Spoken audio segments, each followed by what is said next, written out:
Welcome to this deep dive. Today, we're diving into the Luigi Mangione case. Oh, yeah. The guy accused of shooting United Healthcare CEO Brian Thompson. We Right. got a ton of articles from you guys. Yeah. And this is not your typical crime story. No, it's definitely not your typical crime story. Yeah. You've got a suspect from a wealthy family, former valedictorian Ivy League graduate, Right? uh, all-around golden boy, now accused of this shockingly violent act, Yeah. I guess it's a corporate giant. It's wild. The online reaction has been uh, explosive, to say the least. What's interesting to me is that, the suspect, Luigi Mangione, Right. seems to have lived this, picture-perfect life. Yeah. Grew up in a well-off family in Baltimore. His grandfather built a real estate empire. Yeah. They even have a family foundation. Okay. Aced his way through Gilman School, valedictorian, of course. Of course. Then on to UPenn. Wow. Landed a software engineer job at TrueCar right out of college. Yeah. On paper, the guy had it made. Absolutely. And that's what makes this case so fascinating. Yep. It challenges our assumptions about, who commits these kinds of acts, what motivates them. Right. We have these preconceived notions about what a criminal looks like, Right. what their background might be. But Mangione breaks the mold. He does. And adding to the intrigue is this sudden disappearance from social media a few months before the shooting. Oh, really? Yeah, he was active online, posting about his life, travels, Yeah. even book reviews, Mhm. and then poof, gone. Wow. Friends were posting concerned messages, Really? wondering where he'd vanished to. It's Mm. almost like he was intentionally withdrawing from the world before this alleged act. Yeah, it definitely raises a lot of questions. Yeah. Was this a sign of premeditation? Right. Was he struggling with something internally Right. and retreating inward? It definitely adds another layer of mystery to this case. So one of the big questions, of course, is motive. Right. What could have driven someone like Mangione to such an extreme act? The articles point to a possible answer. His growing anger towards corporate America, Okay. especially the healthcare system. I see. Police found a handwritten note with him at the time of his arrest. Yeah. And it reportedly said these parasites had it coming, expressing this deep ill will toward corporate America. Wow. There's also an NYPD intelligence report that suggests Mangione saw the shooting as the symbolic attack Uh-huh. against corporate power and corruption, almost like he was making a statement. Interesting. And some of his online activity seems to support this theory. Okay. He wrote this Goodreads review of the Unabomber Manifesto, which is chilling in itself. Yeah, that's pretty scary. But he actually praised some of Kaczynski's predictions about modern society, Oh, wow. though of course condemned the violence. Okay. He also followed figures like Joe Rogan, Edward Snowden, Right. Robert F. Kennedy Jr. on social media, Yeah. all known for their criticisms of various systems. I see. So it sounds like he was really immersed in this kind of anti-establishment thinking. Uh-huh. Yeah, and what's interesting, though, is that while he specifically named United Healthcare in his writings as one of the largest corporations in America, Right. according to the NYPD chief of detectives, he wasn't actually a customer of theirs. Oh, so it wasn't like a personal vendetta against the company itself. Yeah, it seems his anger was aimed at this larger idea, a system that he perceived as broken. That's really interesting. And this is where the healthcare aspect of the case becomes really compelling. Right. Because Mangione, according to his online posts Yeah. and accounts from friends, was struggling with chronic back pain Oh, wow. and a condition called spondylolisthesis. What? Spondylolisthesis, Yeah. which essentially means a vertebra in his lower back slipped out of place. Ouch. He even shared an x-ray with a friend showing giant screws in his spine. Oh, my gosh. And it seems that a surfing accident a while back Okay. might have aggravated his condition, leading to surgery and Yeah. potentially a lot of frustration. His Reddit posts, believed to be from him based on the profile, Huh. detail his anxieties about the long-term implications of his condition and his struggle with something he calls brain fog, which is a term used to describe, this feeling of mental confusion or haziness. Right, like you just can't think straight. Yeah, it offers a glimpse into the very real physical and mental challenges he was facing. Absolutely. And, for many people, those challenges are compounded by the complexities and frustrations of the healthcare system itself. Right. We hear stories all the time about insurance denials, Right. sky-high costs, complicated processes. Absolutely. And the sense that the system isn't always working in the best interest of the patients. Right. And it's important to note that even United Health Group CEO Andrew Whitty acknowledged these frustrations in a New York Times opinion piece. He did. Yeah, he talked about the company's ongoing efforts to improve the system, Oh, but admitted they haven't reached their goals yet. I see. United Health Group also issued a statement refuting claims of frequent denials. Hmm. Emphasizing the high percentage of claims that are approved upon submission. Hmm. So clearly, there's a gap between public perception and what the company's saying. Yeah, there definitely seems to be a disconnect there. Absolutely. And even though any potential frustrations with the healthcare system wouldn't justify a violent act like Of this, course not. it does raise important questions about how these systemic issues might be impacting people on an individual level, Right. their mental health, Yeah, their sense of hope, absolutely. and potentially even their anger. Yeah. There's a complex layer in this already multifaceted case. Yeah, it really is a lot to unpack. Yeah. It's a lot to unpack. Absolutely. So we've been talking about Luigi Mangione and this possible connection to healthcare frustrations. Right. But let's shift gears a bit and dive into the legal side of this story, Yeah, because it's gotten pretty complicated. it really has. Remember, Mangini is facing charges in 2 states, Right, Pennsylvania, where he was apprehended, right. and New York, the location of the shooting. This legal dance between states is called extradition, Right. and it determines where he'll ultimately stand trial for the most serious charge, murder.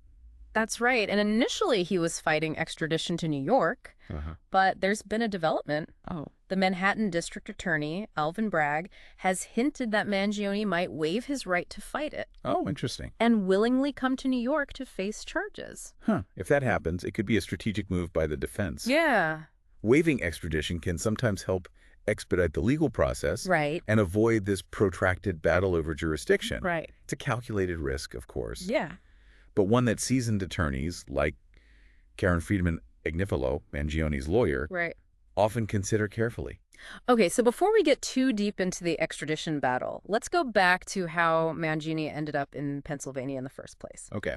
The articles mention this pretty incredible story about an officer in San Francisco who recognized him. Wow. It's almost like something out of a movie. The officer had seen the surveillance photo of Mangini that the NYPD released Right. and realized he looked familiar. Okay. He had encountered Mangini before, possibly during a routine interaction. Wow, that's crazy. Incredible, right. Yeah.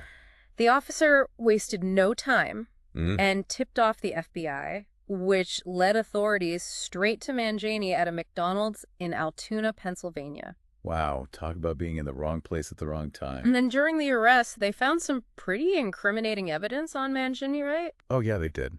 A 3D printed pistol and silencer along with a fake ID. Wow. That's what led to those initial charges in Pennsylvania. Right. Charges separate from the murder case in New York. Right, so let's talk about this 3D printed gun for a second, Yeah. because it adds another layer to this case. It really does. How significant is this from a legal perspective? Well, it's very significant. Okay. 3D printed firearms are a relatively new phenomenon Yep. and present a real challenge for law enforcement and lawmakers. I can imagine. They're harder to trace, Right.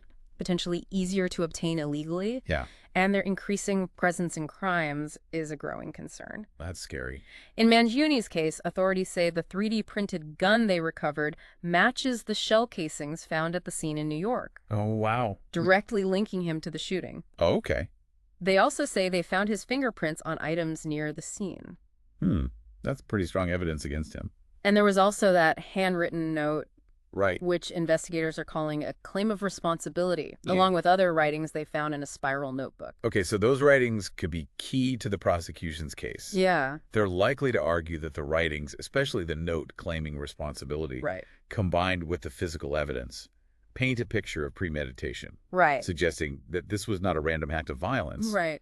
but a carefully planned attack. And to add to that, there's the detail about the words written on the shell casings found at the scene. Oh, yeah. Delay, deny, depose. Words that seem directly connected to healthcare and corporate bureaucracy. That's a fascinating detail. What do you make of that? Well, it's definitely something the prosecution will almost certainly highlight. Right. Those words, along with the other writings, could be used to demonstrate motive and intent. Yeah. The prosecution could argue that Mangini was deliberately trying to send a message, Right. connecting his actions to his grievances with the healthcare system You're or corporate America in general.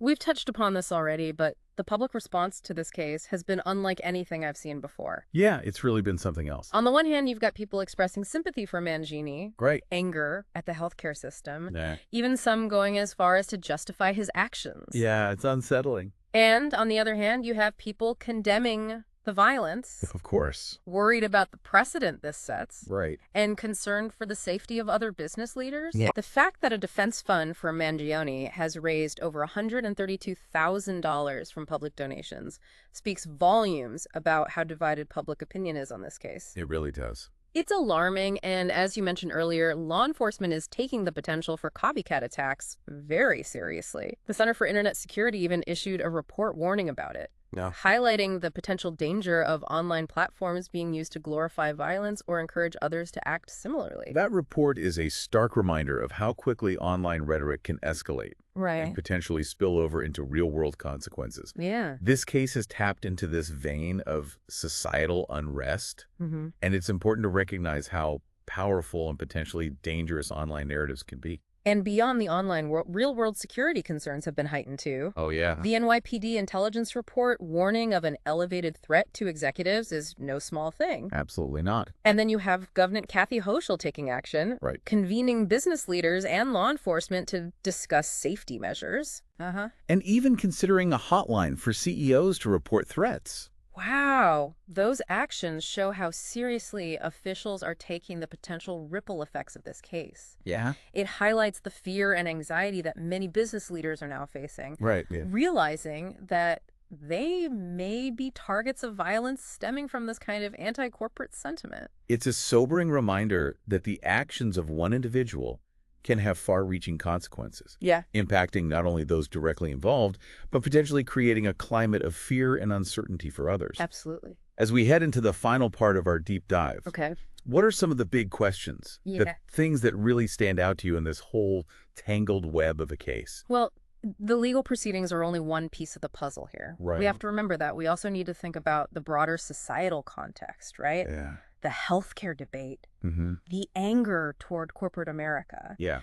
the role of online platforms in shaping narratives, Right. and in some cases, inciting violence. Right. And there's the question of Mangione himself. Right. What factors in his life, Yeah. his experiences, his Yeah. mental state led him to this point? That's the million-dollar question, isn't it? It is. And it's one we may never have a complete answer to. Right. But by examining the evidence, analyzing the public's reaction, Yeah. and engaging in these kinds of discussions, we can hopefully get a little closer to understanding this complex case and its potential impact on society. Absolutely. We've covered a lot of ground in this deep dive, from Mangione's seemingly idyllic background Right.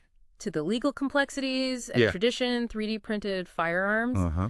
But I think what I find most fascinating Yeah. is how this case has become this lightning rod Right. for so many simmering societal issues. Yeah, you have this like raw anger, Right. frustration directed to the healthcare system, corporate America, figures of authority. It's like this case has ripped open this wound, exposing this deep-seated unease that so many people feel. Right. Like this sense that the system isn't working for everyone. Right. That the average person's getting squeezed while those at the top seem to be thriving. And it's playing out online in a really visceral way. It is. We talked about the online support for Mangione, Right. the defense fund, those disturbing comments praising his actions. Yeah, it's a stark example of how social media can create these echo chambers. Right. Where these sentiments are amplified, where these extreme viewpoints can take root Yeah. and potentially influence others. This case has also sparked a debate It has. about individual responsibility versus systemic failures. Yeah, Obviously, we're not condoning violence in any way, of course not. but it's hard not to ask. Was Mangione driven to this point by forces beyond his control? Right. Did the healthcare system fail him? Yeah. Did he feel abandoned, ignored, unheard?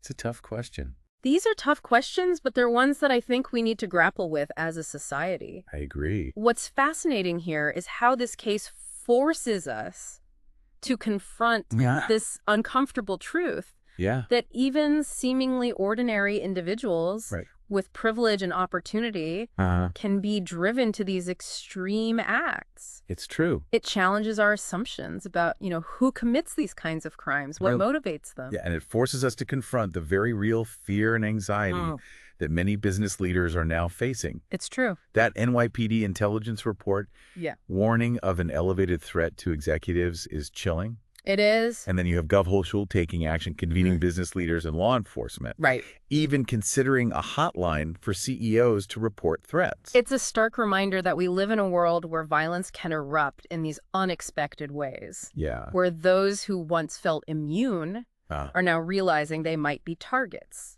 And it speaks to this broader climate of distrust and resentment that's simmering beneath the surface. Absolutely. This whole situation makes me think about the interconnectedness of it all. Yeah. You know how the actions of one individual can have these ripple effects? Right. How online narratives can spill over into the real world? Right. How systemic issues can impact individual lives in ways that we may never fully understand. It's true. And this case, with all its complexities and contradictions, is a microcosm of that interconnectedness. Yeah. It's a reflection of the times we live in, the anxieties we share, the challenges we face as a society. So as we wrap up this deep dive, what does this all mean for you, the listener? I think it's a wake-up call. Yeah. It's a reminder that we can't just sit on the sidelines and watch as these tensions escalate. Yeah. We all have a role to play in creating a more just, equitable, and peaceful society. Right. And that starts with understanding the complex forces at play, Yeah. the individual stories within the larger narrative. I think it starts with having those uncomfortable conversations. It does. Challenging our own assumptions. Right. Considering different perspectives, looking for ways to channel our own frustrations into constructive action. That's a good point. How can we be part of the solution rather than adding fuel to the fire? This deep dive has been about exploring the layers of this case. Yeah. But it's just the beginning. You're right. Now it's up to you to continue the exploration. Right.